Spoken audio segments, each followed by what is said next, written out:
V0LTA has banned the Hyena and the Sleipnir again. That's the exact same ban that they brought in the first match of this series. And NC Dot has banned the Guardian Oneros Armor Legi combo. With those bans in mind, who do you call for this match? NC down 1 game to Volta. Who wins this? I think I'm going to go Volta again. I'm going to stick with my guns. I think they did well and they surprised people in the first one. I'm looking for that to happen again. He's looking for a 2-game series. Well, I was also really surprised by what they pulled out of the, an AT ship that, the huge show of what resources they have at their disposal. Why we're in the last weekend here with these incredibly stressful times. I'm gonna say Volta. All right. Who will be better? Who will be greater? We'll go to Zarvox and moderator. See you later. Thank you, Antiquarian. I am in fact Zarvox, and this is in fact moderator back for this match between NC and Volta. How's it going? Going great. Fantastic. NC have brought double Barghest, Scimitar, Drake, Cerberus, double Caracal, Hawk, Vigil, and Merlin.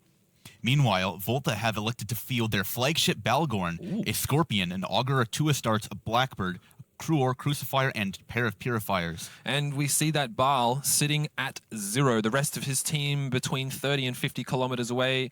All of NC sitting approximately 50 kilometers away from the beacon. Match is about 7 seconds from starting. I really like the spawn by the Balgorn of Mystical Might. Going in at 0, you can get those heated officer webs on top of something at the very beginning, pin it down, and then hit everything at range with those rail starts and the bombs from the Purifiers. Really well played. What are they going to go for Mystical first? Might gets on top of. But it looks like they're going to get a rush on top of the Balgorn. They're going to rush him. The Balgorn needs to get the webs on top of the Barghest and the Scimitar. So they're going to primary the Scimitar. It seems as though both webs on that Scimitar. Both webs on the Scimitar. Good call. So what they can do is they can get webs on top of that Scimitar, put the bombs, put the rail damage on top of the Scimitar. Scimitar has really bad resistances to the Astartes damage type, naturally, and the Purifiers are going to do appreciable damage to him. I think it's a good call from him. You can see that the Volta control bar is nearly maxed out, and Northern Coalition is going to go for the Augur off the bat. Try to kill the rep so that they can then kill the Balgorn. Smart bombs starting to go off now to remove the maintenance bots. The Scimitar is still webbed and taking a lot of damage, but at the same time, the Augur and the Blackbird of Volta starting to take damage. Hard tackle now onto the Augur, meaning that both sides' logistics are now tackled and taking a lot of fire. I think if that Scimitar now has the Flagorn newts, he's got closing range, and the Scorpion is smart bombing all of the drones. Yeah, I'm not liking the Augur dropping so quickly. That's going to be a huge blow. But I think the Scimitar is now going to be almost, if not completely out of ASB reloads in maybe 1 or 2 more cycles. But after that, he should be done. And then they can work at the Blackbird, they can work at the Purifiers, or work on the Balgorn, who now has a jam on top of him. Quite a lot of jams, so a lot of those jams mustn't have been successful for them to burn through that Augur so quickly. Scimitar is so close to death, so both sides both sides now without the logistics ships. So Scimitar down. Now Volta, what they need to do is try to work at the core of Northern Coalition. So deal with these ships that can harm them from at range. So kill off the Caracals, just TD the Barghest with your missile guidance computers. Crew are now tackled. NC just dropped a Purifier, so a big chunk of DPS off the field. That Blackbird of Cabeluta is about to go down, painted, not tackled, but not moving at all. The just copped a web, but he is just sitting there and getting blapped. Yeah, they look like they're going to go for the primary onto the Barghest. I'm not sure what I think of that call. Everything else can more or less indefinitely kite this team at range. Those Astartes will have to be rail fit if they want to do anything. The Purifier and Cruor won't survive very long, especially against the rapid light missile damage of a Caracal and Cerberus. So no flagship, is that correct on the side of NC? NC Dot, unfortunately for them, lost their flagship earlier in the tournament. Apologies. This Barghest is going down. Yeah, the Barghest now into armor, taking appreciable damage. Probably has his newts on top of him from the Balgorn, not able to run any sort of hardeners. Yep. And I'd like to see if they could switch off maybe to another Barghest or work away at the core of either the links of the Drake not moving. Even without even without their bombers, their 2 bombers are down. They're still doing really big damage to the Barghest of DHB Wildcat, but at what cost? The loss of 2 bombers, Blackbird and what looks to be a crew of TikTok about to go down also. Is it worth the trade for Volta to take down that Barg for those losses? I think it might be. Once they kill this Barghest, NC Dot is going to be out a lot, and they're going to be down a significant amount of points. The Astartes can then throw rep drones on top of whatever ship is going to be the new primary. And they do, in fact, have it on the crew, but it wasn't enough. The crew has just been focused down relatively quickly. The Crucifier of Neuron is also tackled and taking damage. So it looks like the cores, I mean, they've lost a big chunk of their DPS, Northern Coalition, but at the same time, Volta has lost a huge chunk of their DPS and control now with their crew, 2 bombers, a Crucifier, and a Blackbird going down. So crucially, this Barghest is burning for freedom. He's just running away as fast as he can. And we can see all the Astartes are chasing on top of him, trying to get on top of him at 0. The Scorpion is sitting essentially at 0, smart bombing what appears to be his own logistics bots at one point. Not sure what's quite going on there. They've started moving away now, but they were definitely very close. I'm not really sure what he's smart bombing actually. Maybe the arena beacon? Yeah, the Scorpion not really moving, now gaining some speed and trying to get away from the Caracals that are on top of him, essentially. So big points advantage to Volta, but Northern Coalition still with quite a lot of DPS on the field. The 2 Caracals and the Cerberus and the Barg are capable of applying huge amounts of damage, but most of these will likely be, well, the Barghest is likely to be rapid heavy, the Cerb and the 2 Caracals likely to be rapid light. So we're going to see the damage from them coming in bursts. I like the choice of the Scorpion as a primary for Northern Coalition. The Scorpion's going to have all of the bonus jams on top of it. That means that the Caracals and the Cerberuses can be firing to their full effect, and with the Barghest now down, it's going to be a point lead for Volta, but NC Dot is going to have about half the match to work away at these Astartes. I mean, it's going to be it looks as though both the Scorpion and the Barghest, that is the Barghest of Northern Coalition and the Scorpion of Volta, are going to be going down at roughly the same time. Obviously, this represents a lot more damage being taken off the field for NC with the loss of this Barghest, but a lot of jams taken off the field in the case of Volta, and they're probably going to go down about now. So critically, what this Balgor can do is it has heated webs to roughly about the edge of the Caracal's missile optimal range. Scorpion. So once this Barghest it does eventually fall, these Caracals are going to have to play a very careful game of not getting too close to the Balgorn. Will they get web down and then neuted, not able to run any of their prop mods, any hardeners, any utility that it might have. So I like the call of going to the Astarte. You work away at the links, you try to go for the win of the match, not go for the points of the Balgorn. Who are they going to go for next? They're going to try, I mean, it's Caracals or Cerb, right? They're going to focus on getting those rapid lights, the rapid light damage, most of the Northern Coalition damage off the field next. Yeah, essentially, I think the choice of a Cerb is pretty good. You extend your points lead, you extend the big points difference, obviously, yes, killing the massive points Cerberus. damage. Yep. You can see the Cerberus is already taking quite an appreciable amount of damage. He's got newts on top of him. That means his prop mod will be off. That means the Astartes can mostly catch up with them. This Astarte is tanking like a boss. Yeah, they start taking like a boss. You can see that he's got the rep icon him again. Rep drones from the Balgorn or the other Astarte on top of him, keeping him alive. And this is where we see the Tobias heated webs of the Balgorn doing absolute work. A normal Balgorn would not be able to do this, but this is a power of the Flagorn, able to web down the Cerberus, which is crucially the one ship on the Northern Coalition side that can kite out of the range of those webs. The still apply damage. cannot. Yep.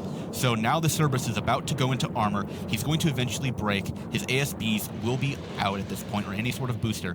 And with that, I don't think Northern Coalition can bring this back. I mean, that's Astarte. I mean, do they switch from the Astarte? Once they realize that this Astarte does have a fairly large amount of tank, do they decide to switch? I mean, it's a tough call. You might have to kill the rep drones. I can't quite see how many rep drones this Astarte has on him, but I presume it's going to be a significant amount. I mean, it's also worth noting that even if they are able to, and then a Merlin going down on the side of NC, even if NC is able to kill this Astarte, they're still going to be behind on points. Yeah, with Quite these a long way. dropping, now the Hawks taking a lot of damage. Volta's just now extending their lead with the officer webs. Guaranteed Balgorn, kills. Yeah, guaranteed kills. This is, again, the power of the Flagorn.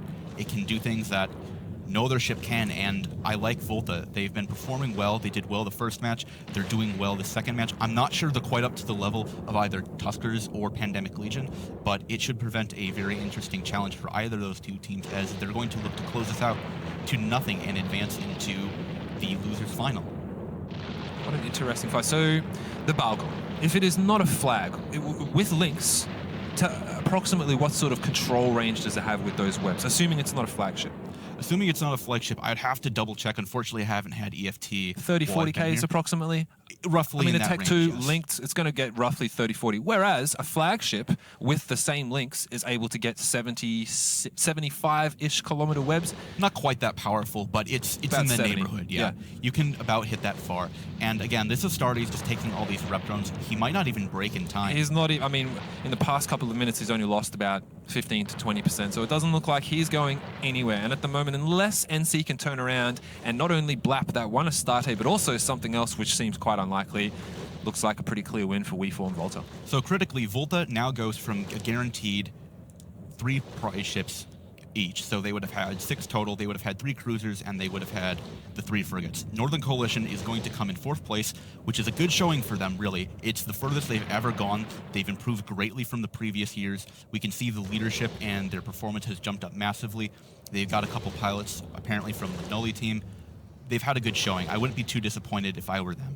They're going to walk away with that. Volta is going to come into 3rd place, so guaranteed 7 of each. So, again, just a really good showing by both these teams. Sorry for Northern Coalition to drop down, but it looks like the Thera boys out-bat-phoned them. Yeah, it seems that way. Just nothing that NC can do at this point. V0 and V0LTA mopping up the opposition, trying to work this Caracal down. The Balgorn is, I mean, they're just chilling out now, waiting at the last 30 seconds of the match. Only 3 people on each side, but due to the V0 and V0LTA retaining all of their cores, most of their cores, the Balgorn double Astarte, and only only one DPS ship really left on the side of NC. There's just nothing they can do to come back from this. Yeah, we can see a bunch of good fights in local, and now we can see that the Drake has boundary violated, harkening back to the days of the match that he had against Pandemic Legion, well played by him. Was that the same? It is the same pilot, It is the wasn't same it? pilot, It is, it's yes. Ajax. It is the same pilot. I love it. And I'm sure Antiquarian, the Ryan, and CCP Lebowski will tell us a lot about that series.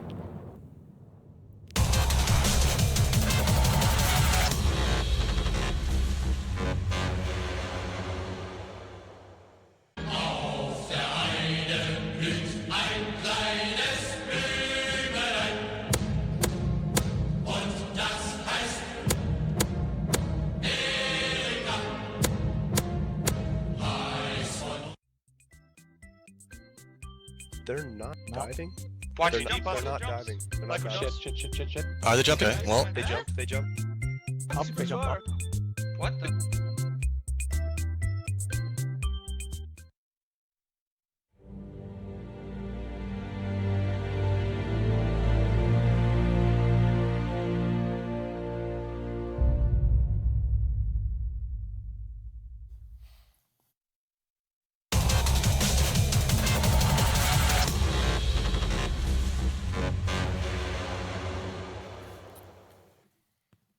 And Northern Coalition falls to V0 and V0LTA, who move ahead. They guarantee themselves at least 3rd place. Northern Coalition, 4th place for the tournament this year. They will take home 3 Katie's frigates. They will take home 3 Rabisu cruisers, a number of skins, and of course the plex that come from getting as far as they did in the tournament. 4th place. Nothing to laugh at. A great performance from a great team that just could not crack the flagship Balgorn. Amazing that boat. really coming into its own, performing the way it's meant to perform. Ryan? Well, that's the power of the flagship, is that it will just shear you down. You know, the Northern Coalition has a lot to be very proud of. I mean, as I said, this is the farthest they've ever been. Getting this far gives them a couple of the prize stuff and a lot of other assets too. The North remembers, and you're going to remember how much that stings, getting this close but still not getting the ultimate prize. I look forward to seeing what they do next time. But it's just rough, you know. You get this close and then not get to at least the top 3. It's so close. You could taste it, but it's just sitting there, just out of reach. Lebowski?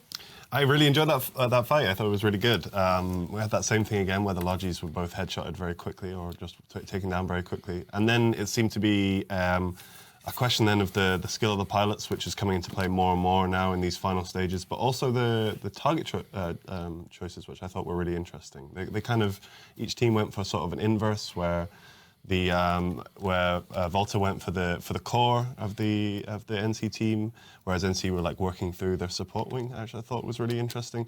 And I think, what do you think of that, Grant? I think because both have viability, right? Yeah, I mean, the important thing was that because they went through the core first, they were able to pile up a whole bunch of points and sit on it. And even though there was like down to like, NC outnumbered them pilot-wise, the things that they had already blown up were just so critical and so valuable in this format that you just can't claw your way back out for points killed. And really like, irrationally so, the Scorpion, but that's because it's like one of my favorite ships. And what was that Scorpion doing with the smart bombing? I don't know, other than maybe trying to do a disco impersonation, but I don't know. I think he was showing off, yeah. He was already landing all those sweet jams. And well, he was landing though, but as soon as he dropped off the field and those jams came off, I mean, there was a point there where it was possible, I think, for NC Dot to have come around and maybe clawed back some of the point deficit that they had accrued by losing those bar guests, by losing their core early on. I thought they had a chance, and I think it was a good. I'm not saying it was a bad call. I'm just saying maybe not a bad target call from NC Dot, but the activity on Volta's side, I'm just questioning what that pilot was doing. I also kind of want to, don't get me wrong, I get it, Ajax. You wanted to stay on the beacon, you wanted to hang out, you were in your Drake, you were like, hey, I can go through an entire AT match without ever doing anything. I'm going to sit still. I think he probably had probably 4 keyboard and mouse inputs total, which is like right-click approach, wait, and then activate? I don't know. Oh, he had to turn on his links, obviously. So yes, he had to move his mouse a little bit. I know, big lift there. Something was on. It's a little cocky, buddy. It's a little smug. Well, he certainly became one with the beacon, at least to tell it. It said, "Sorry, I love you, but not in love with you." It was a lovely camera angle. Away. Lovely little view there from our camera people. Actually, behind the scenes. Before we continue with the matches today, I wanted to give a shout to the people that have contributed to the AT broadcast so far, both on our side and. And by our side, I mean like for CCP directly, but also our volunteers. Several ISD members participated in the streams in the first weekend and have been helping us out. Here they are: Star Athiku, Star Buldath, Bug Hunter Aravinati, CCP Mimic, CCP RNRV, CCP Tara, CCP Bartender, CCP Darwin, GM Fox, GM Dagon, GM Spider, GM Mechanic, GM Vertical, GM Ashling, GM CID, or SID, GM 5 Magics, GM Bigglesworth, CCP Fozzie, CCP Larrikin, CCP Affinity, of course, CCP Logibro, who's heading this up, and joining me on the desk today, CCP Lebowski. All of these people have volunteered time in some cases, or just taken time out of their busy weeks. Some people are working on their 13th day straight of work here at the office. And they've done a fantastic job. And of course, our volunteers and our GMs as well. So heads up, if you see them in the chat, if you see them in the help channel in client, or if you see them sitting around on Twitter, give them a hello, give them a link, give them a follow. Follow Lebowski. If he can get to, what are you at? I don't know. Yeah, 2,000. How many? 1, 2. You guys follow me right over there? If he can get 500 more follows, you get to see his socks. It's gotta